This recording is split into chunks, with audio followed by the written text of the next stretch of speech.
ओवैसी और मोदी का अंतर। असउद्दीन ओवैसी को आप बुलेट से अकेले चलते देखते हैं, अपने बच्चों के साथ, परिवार के साथ देखते हैं।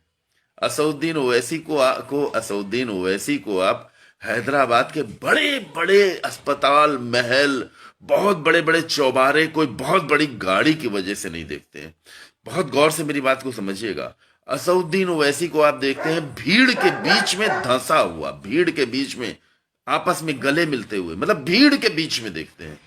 और नरेंद्र मोदी को आप देखते हैं भीड़ से दूर, भयंकर सुरक्षा कर्मियों से घिरा हुआ एक व्यक्ति, बहुत बड़ी कार से बहुत बड़ा जलवा दिखाता हुआ। और सोशल मीडिया पर भी मोदी के जितने भक्त हैं, वो मोदी की शक्ल कभी शेर की तरह, कभी बहुत खतरनाक, कभी ये खतरनाक, मतलब एक युद्ध की भूमिका में भक्त आ गए हैं। ये जो नरेंद्र मोदी जी के भक्त हैं ढेर सारे, जो मोदी जी की फोटो लगाते हैं, शेर की तरह लगाते हैं, कभी ये लगाते हैं, कभी कुछ लिखते हैं, कभी कुछ लिखते हैं, कभी बहुत, मतलब कि जैसे कि पूरा विश्व जीतने निकल पड़े। तो हो क्या रहा है हमारे ही अपने देश के अंदर, हमारे ही देश के अंदर आपने वर्गों को, एक एक तरफ एक नेता है असदुद्दीन ओवैसी जो पब्लिक के बीच में घुसे, मोदी जी मोदी जी मोदी जी बोलते हुए ओवैसी जो पब्लिक के बीच में घुसे हुए नजर आते हैं।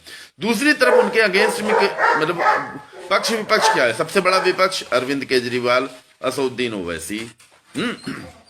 यूपी में लोकली आई है तो अखिलेश यादव, मायावती, ये सब स्थानीय हिंदी बेल्ट में माने जाते हैं।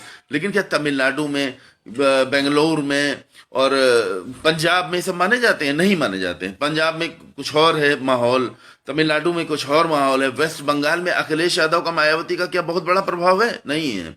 तो अलग अलग जगहों पे अलग अलग माहौल है, जिसमें राष्ट्रीय स्तर पर एक युद्ध सा माहौल बना दिया गया है नरेंद्र मोदी जी के विभिन्न खतरनाक खतरनाक चेहरे बना करके। धार्मिक युद्ध टाइप का एक बना दिया गया है माहौल, विश्वास करिए। और इस धार्मिक युद्ध के बीच में आ गए हैं किसान। हुआ क्या, अब किसान सरकार पर सबसे भारी क्यों पड़ रहे हैं? क्योंकि हिंदू मुसलमान करती है सरकार ने किसानों को शाहीन बाग, खालिस्तानी, आतंकवादी, देशद्रोही, सारा सब कुछ करार दे दिया। अंत में क्या हुआ, सुप्रीम कोर्ट ने भी एक तरीके से देखा जाए किसानों को ही सपोर्ट कर दिया। अब सुप्रीम कोर्ट क्या करती है भाई, इतनी बड़ी संख्या में जहां पे जनता सड़कों पर उतरी हुई है और सामने प्रत्यक्ष दिखाई दे रही है जनता, तो उस जनता को नकारा तो नहीं जा सकता। पूरा विश्व नहीं नकार रहा है, पूरी दुनिया के अलग अलग देशों से आवाज उठने लगी है कि लाखों की संख्या में अगर किसान सड़क पे है। और 26 जनवरी को किसानों ने जो घोषणा कर दी कि दिल्ली के चारों तरफ ट्रैक्टर मार्च निकालेंगे। अब मान लीजिए दिल्ली के चारों तरफ लाखों ट्रैक्टर्स का एक ट्रैक्टर मार्च हमारे भारत देश में निकल रहा है। और दिल्ली ही देश की राजधानी है, जिसमें गुजरात से आए हुए दो व्यक्ति, केवल गुजराती, वो पूरा शासन, पूरे केंद्र, पूरा मतलब पूरा पूरा देश जैसे एक दुकान बना के अपनी चलाना चाहते हैं। बस पर्सनल दुकान है भाई पूरा देश हमारा, हम जैसा चाहेंगे बस वैसा होगा, सामंतशाही की तरह।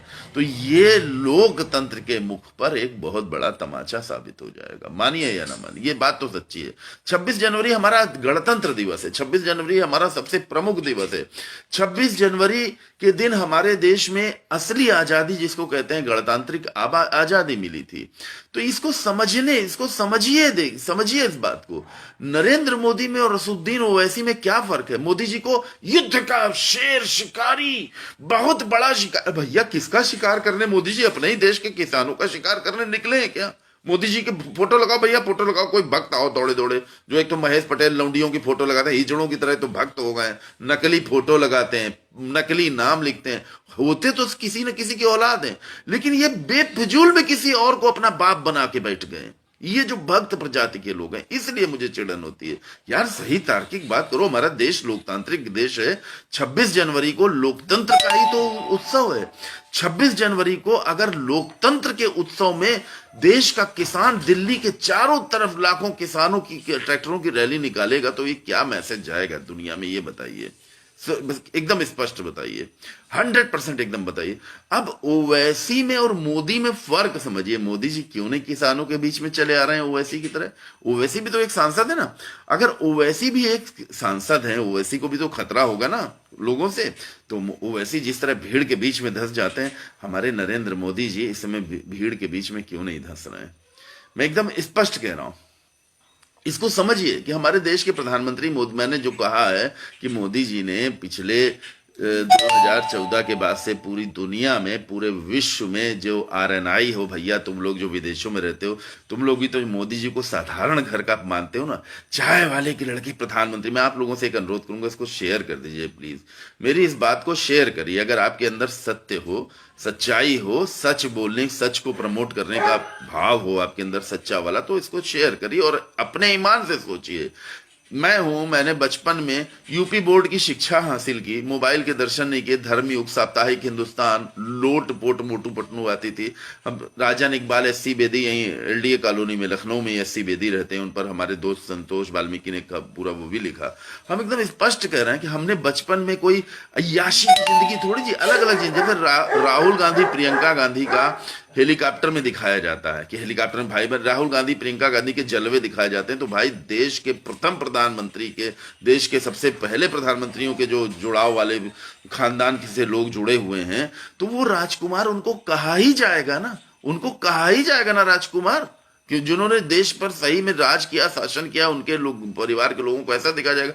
तो मोदी जी को क्या दिखाया जाएगा? क्या मोदी जी के भाई बहनों को, मोदी जी के भाई के बारे में कि वो तो भाई जो है पेट्रोल पंप पे एक जो है पेट्रोल बेचते हैं, बड़े साधारण लोग हैं। तो ये साधारण लोग साधारण किसानों के बीच में नहीं जा सकते? बड़ा सिंपल सा सवाल है यार। ये क्या मतलब? आप मोदी जी की फोटो हाथ हाथ मिलाते हुए नीता अंबानी जी से देखेंगे, बड़े बड़े हीरो हीरोइनों के साथ देखेंगे। कभी कभी आप जब मोदी जी को भीड़ के बीच में, बच्चों के बीच में, फूल पुष्प के बीच में देखते हैं तो आपको अच्छा लगता है ना। मेरी बस और कोई बात नहीं, मोदी जी हमारे बहुत अच्छे हैं। मोदी जी को किसानों के बीच में जाना चाहिए कि नहीं जाना चाहिए? बताइए, आप खुद बताइए। और ओवैसी और मोदी का जो अंतर है कि ओवैसी बिंदास भीड़ के बीच में घुसते हैं, भीड़ के बीच में घुस के लोगों को गले लगाते हैं, लोगों से हाथ मिलाते हैं। तो वहां भय नहीं है क्या? ओवैसी को नहीं डरना चाहिए? ओवैसी को तो भाई, ओवैसी भी खतरे में तो होने चाहिए। तो मोदी जी को कितना बड़ा खतरा है भैया, मोदी जी इतने बड़े खतरे में कि किसानों से मिल ही नहीं सकते। ये मोदी जी के पीछे तो पूरे देश में राजनीति हो रही है। विपक्ष मोदी जी पर राजनीति कर रहा है, सारी पार्टियां मोदी जी पर राजनीति कर रही हैं, भारतीय जनता पार्टी केवल मोदी जी पर राजनीति कर रही है।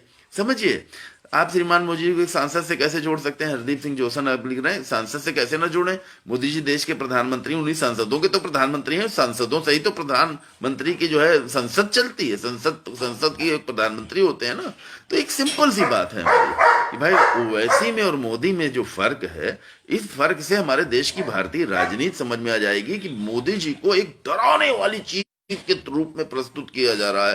तो ये डराने वाली चीज में प्रस्तुत किया जाना, जैसे खंजर लगा के राम लिखा है, राम राम खंजर पे राम लिखा हुआ है, तो आप क्या राम के नाम से आप क्या कत्लेआम करने जा रहे हैं? राम मंदिर बनना, इतना बढ़िया हमारे देश में मंदिर बनना है, अब राम मंदिर के लिए दुनिया भर के एनआरआई जो है अगर चंदा देंगे तो क्या उनकी सबकी इंक्वायरी होगी? वो चंदा देने वाले जितने एनआरआई हैं उन सब क्या देशद्रोही आतंकवादी हो जाएंगे? उन सब पे जांच बिठा दी जाएगी, उन सबको नोटिस भेजी जाएगी। बात को समझिए, यहाँ पे बड़ी ईमान की बात हम बोल रहे हैं।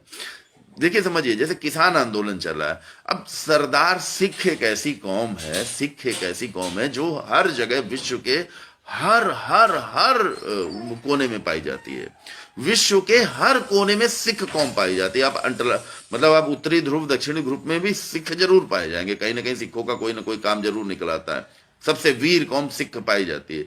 तो सिखों के संगठनों ने अगर पूरी दुनिया से मान लीजिए चंदा भेज दिया किसानों के आंदोलन में, तो वो गलत हो गया। तो यार अगर राम मंदिर में जी भेजा जाएगा तो वो भी गलत होगा। इसी तरह मान लीजिए कोई और आंदोलन देश में चल रहा है, कोई और काम चल रहा है, कोई जिसको सामूहिक रूप से जनता कर रही है, तो वो सब गलत हो जाएगा।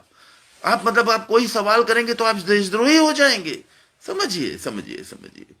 तो मित्रों, बड़ी अजीब सी जो पॉलिटिक्स हो रही है, इसमें पॉलिटिक्स में ओवैसी और मोदी जी के अंतर को समझ के आप भारतीय राजनीति को समझ जाएंगे। और भारतीय राजनीति में जो जिनको कुछ आता ही जाता नहीं है, वही सोशल मीडिया पर ही शेर बनते हैं। सोशल मीडिया पर ही ऐसे लोग जो हैं, भाई हम ये जानना चाहते हैं, वैसे हमें जानने का अधिकार भी है नागरिक होने का, क्या नरेंद्र मोदी जी खुद अपनी फोटो ऐसी शेर वाली और खतरनाक खतरनाक फोटो मोदी जी खुद बनवाते हैं या बनाते हैं? भाई सोशल मीडिया सबके हाथ में, मैं अपनी फोटो बनाना चाहूं तो बना सकता हूं ना। तो क्या मोदी जी, योगी जी की खतरनाक खतरनाक शेर आ रहा है योगी के रूप में, मोदी के रूप में, कोई बड़ा भारी दानों, और ऐसी सी फोटो क्यों बनाई जाती है भाई? ये गलत है कि नहीं है? राजनीति यही है, समझिए। ये राजनीति डराने वाली अब नहीं चलेगी। अब किसान इसको ध्वस्त कर देंगे, पक्का है। ये डराने वाली नोटंकी जितनी की है ना भक्तों ने, 2 टके